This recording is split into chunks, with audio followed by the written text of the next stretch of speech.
Alright, welcome back to Metal Gear Solid. In this video, we are finally escaping from Ocelot's torture chamber. I'm just gonna call it torture chamber because that sounds funny. But right here, there's a few cameras. This is one of the only times where I actually like to kind of knock the cameras out. Otherwise, I'll just run past them. Because usually they put the cameras kind of in an area where it's just about to exit the area. And I usually don't bother, so... This area, there's just some stuff in here. We're pretty much back in the beginning of the game. This is where we first ran into Meryl. So that's kind of annoying that they threw us this far back, but there are some new rooms we can go into. But for the most part, I'm gonna just kind of run all the way back to where we need to be. This feels very kind of fillery. Like, we don't need to do this.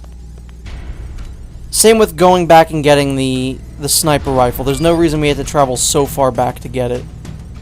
I'm gonna close before I get seen.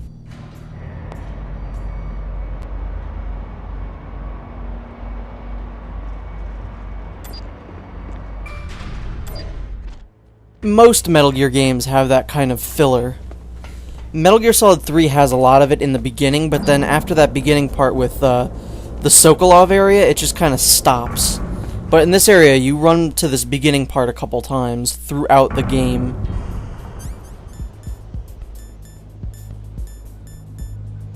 And if you look in your inventory here, you'll notice that there's a time bomb. Obviously, that's not ours, and we don't want that in there. Ocelot placed that in there. Close one, Snake.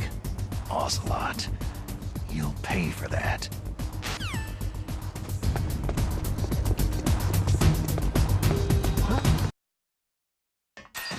So now that that's taken care of, I'm just going to skip ahead to here, which we're going to get a cutscene. I really like the fact that Ocelot puts a time bomb in your pocket.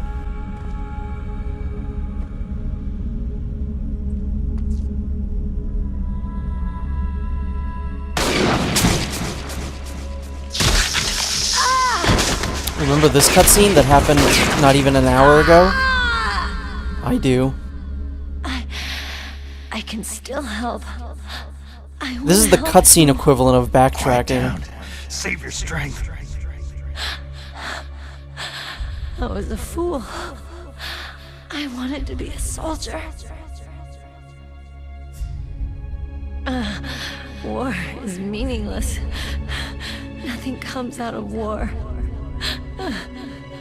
Snake, please, save yourself. Go on living and don't give up on people. Don't forget me.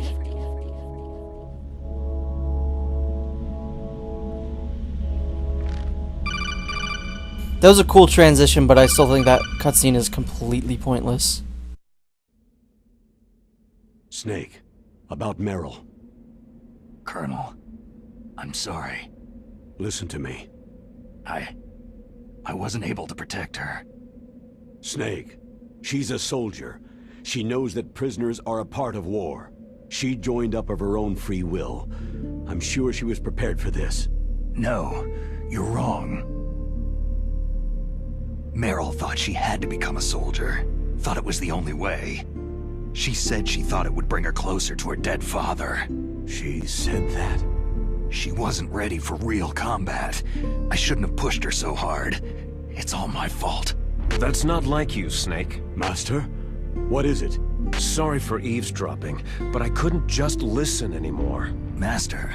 Snake, you can have regrets if you want to. It's only natural. But you can't keep attacking yourself for things that happened in the past. Nothing good will come from that. He's right. Don't kick yourself. It doesn't suit a legend like you. I'm sure Meryl's just fine. Mei Ling. Snake, forget about Meryl. Stop Liquid. That's what Meryl would want too. You're right. Meryl would say the same thing. Snake. What? Meryl. She's pretty special to you, huh? Well, yeah, special. There aren't many tomboys like her. That's not what I meant. She's the Colonel's niece and a combat buddy. Is that all? Come on. This is like a police interrogation. No, I just... I guess it's in the genes. The genes? What are you talking about, Colonel? No, I just remembered about Naomi's grandfather. I think Naomi said he rose as high as assistant secretary in the FBI during Edgar Hoover's time. Is that right? Yes. Yes. He was Japanese, and he became a special undercover investigator to nab the Mafia. When was that? Sometime in the 50s, I guess. Where? New York, I think. Naomi? I thought that you didn't have any family. I researched it after I became an adult. My grandfather was already dead by the time I learned about him. I never even had the chance to meet him. Oh. Snake. Good luck. Watch your back, Snake. That is exactly the kind of conversation in this game that seems really pointless at first, like, why do we care about her grandfather, but it'll sort of become a little bit important later on. Because her grandfather's actually the final boss of the game. Yeah, we've already been in this area. This is where we were right before we got knocked out and taken to Ocelot's torture pad. There's a camera in that other alcove, so I'm not gonna bother. And I'm all filled up with rations.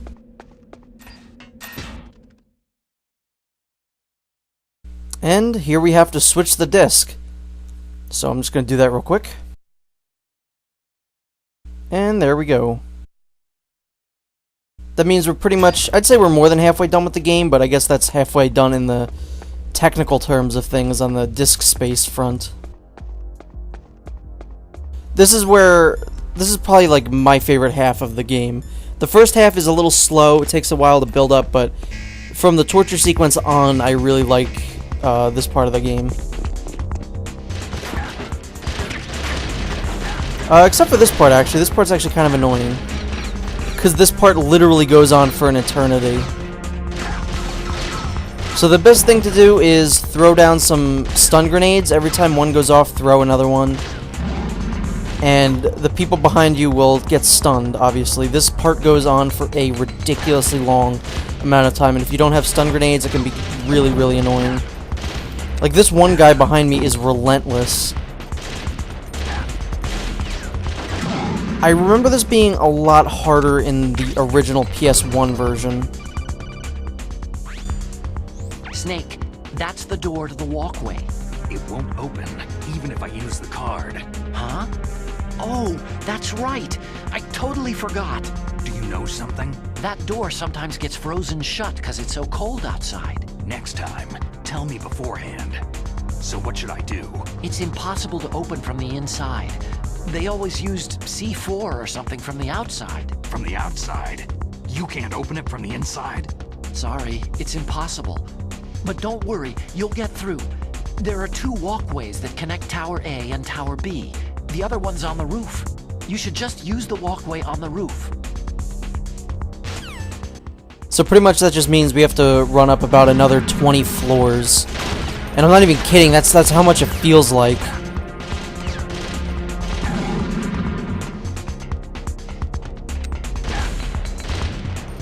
And you know, obviously if you don't want to kill anyone during this game, this part's a little harder because they're going to be very relentless, but I think stun grenades are just the best thing to do, and once you run out, it's going to be a little more annoying, but it's still manageable.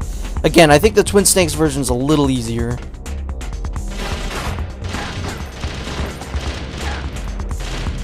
We have plenty of rations, so even if we keep getting shot like this, we should be fine. And I don't know about you, but I'm getting a little dizzy. This truly is the most exhilarating part of this game.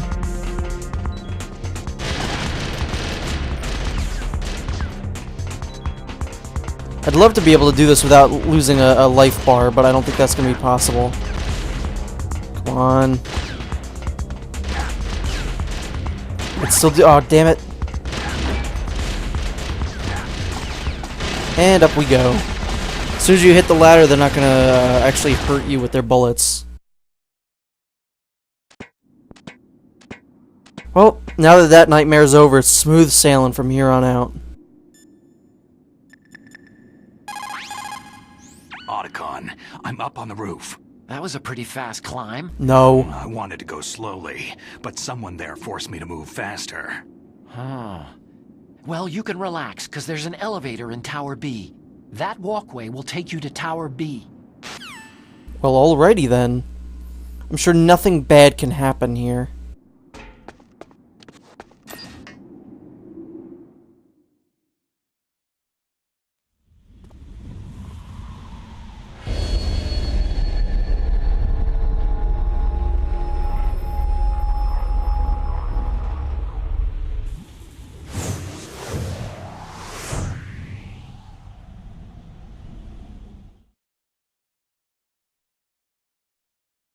Well, all we gotta do is walk our way over to there.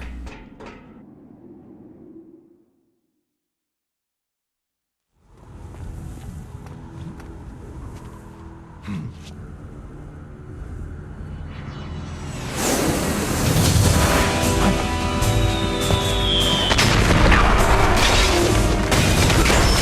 pretty sure there was a race car noise there.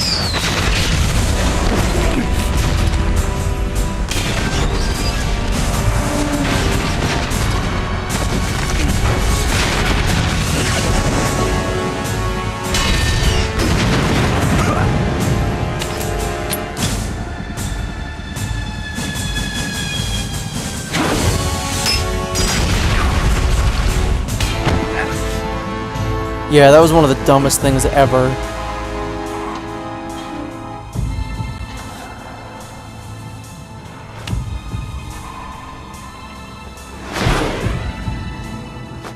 There's another airplane noise.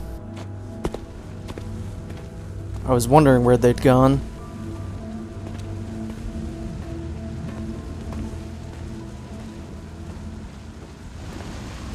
Damn!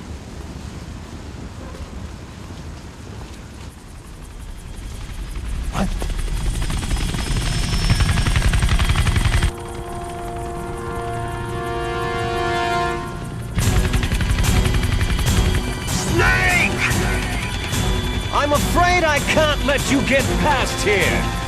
Liquid? You're not going any farther. Die! It's a long way down. If only I had a rope. I should be able to use that rope I got. What a stupid, stupid sentence. If only I had a rope. I can use that rope I got.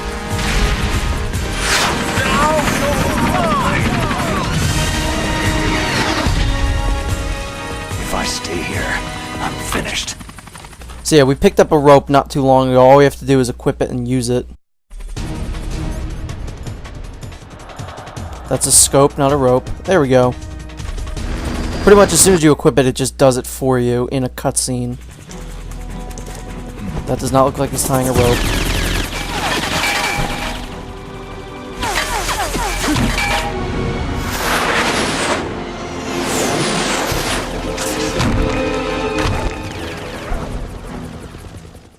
So this is the only part in the game where maybe increasing your grip meter would sort of matter. But even then, it's still not really that important. Because you've got a lot of time to get down this building. And your grip doesn't really go down that quickly. You should make it to the bottom. Here's how to repel. Press the A button to kick away from the wall.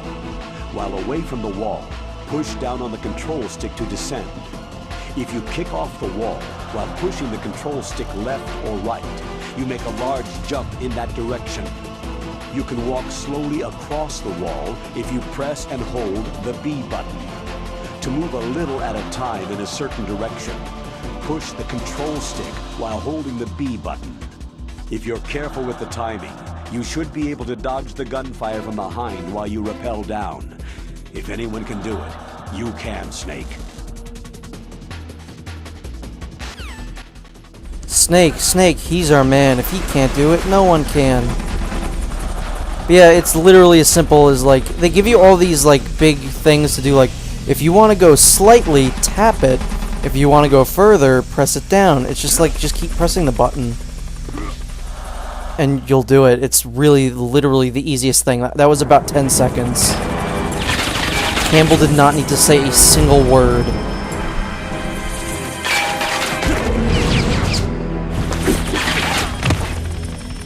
And I don't know why we even have to go down the rope, because he clearly just fell from a pretty big height and took no damage. Clearly Snake doesn't take fall damage, so don't know what the point of that was.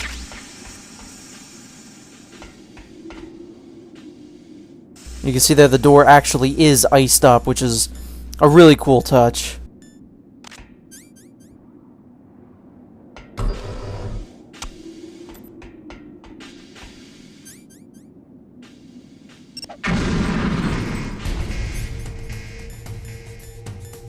So what this is going to do is it's going to throw some people on the other side of the bridge, and the easiest way to deal with them is by throwing magazines at them. No, you just keep shooting Nikita missiles at them.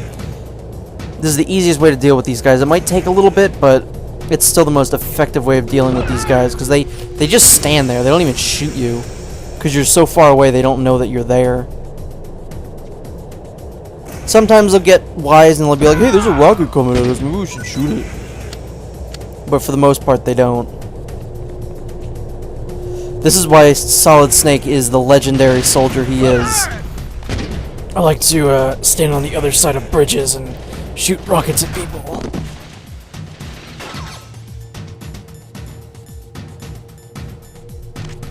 Let's see if we can't snipe them. We can kind of just barely see them. And okay then, their bullets knocked me into this room. I did not want to do that. So let's go back out. That was, I'd never had that happen. An enemy just pushed me into another area.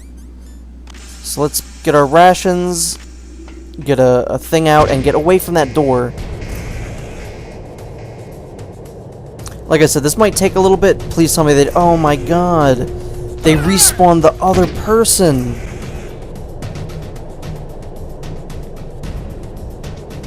So it's going to take even longer now that there's a fourth person here, technically. This did not go how I planned at all. Aiming the Nikitas can be a little wonky sometimes, but I'd say this is actually pretty good practice because you're kind of going to need the Nikita for a boss battle. So this is a good place to kind of get used to it.